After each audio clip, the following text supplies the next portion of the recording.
Salam, hər vaxtınız xeyir olsun. Bəli, sizin də vurğuladığınız kimi əlilliyin qiymətləndirilməsi üçün müalicə müddəti tələb olunmayan xəstəliklərin sayı dəfələrlə artırılıb, yəni əvvəlki dövrlərdə və bununla bağlı Əmək və Əhalinin Sosial Müdafiəsi Nazirliyi məlumat yayıb. İndiki məqamda əsasən hansı xəstəliklərdə, yəni müalicə müddəti tələb olunmur? Bununla bağlı təfərrüatları hazırda ilə qonağım Fatma Əsgərova, Əlillik Siyasəti Şöbəsinin sektor müdüründən əldə edəcəyik. Xoş gördük Fatma xanım. Buyurun, təfərrüatları sizlərə işləyək. Salam.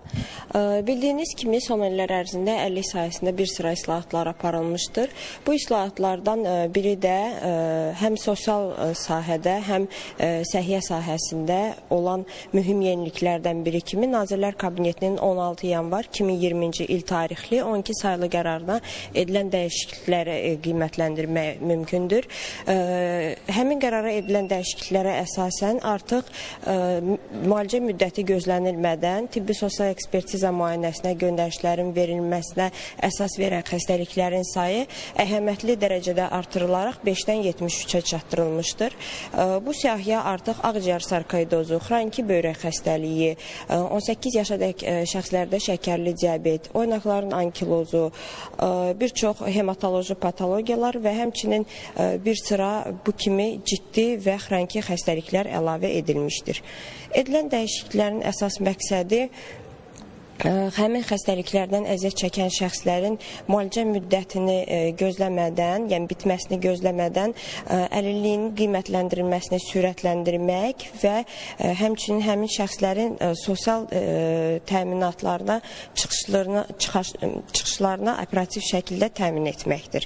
Əvvəllər əgər bu xəstəliklə olan şəxslər uzun müddətli müalicə prosesinin bitməsini gözləməli olurdularsa, yeni yanaşma ilə hal-hazırda bu müddət gözlənilmədən göndəriş rəsmiləşdirilir və dərhal qiymətləndirməyə başlanılır.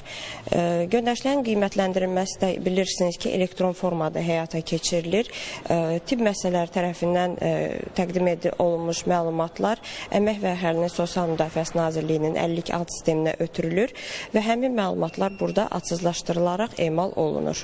Belə ki, qiymətləndirmə zamanı əlilliyi qiymətləndirilən şəxsin kimliyi və tibb müəssisəsi barədə məlumatlar gizli saxlanılaraq tamamilə adsızlaşdırılmış qaydada yalnız tibbi məlumatlar və diaqnoz əsasında aparılır. Təşəkkür edirəm informasiyaları biz və tamaşaçılarımızla paylaşdığınız üçün. Belə hazırda ilə əlilliyin qiymətləndirilməsi üçün müalicə prosesi tələb olunmayan xəstəliklərin sayında artım müşahidə edilir. Artıq 70-dən çoxdur ilə bununla bağlı da informasiya əldə etmiş olduq Nazirlik əməkdaşı vasitəsilə. Çatıra biləcəklərimiz isə bu qədərdir. Sözü yenidən sizə ötürürəm.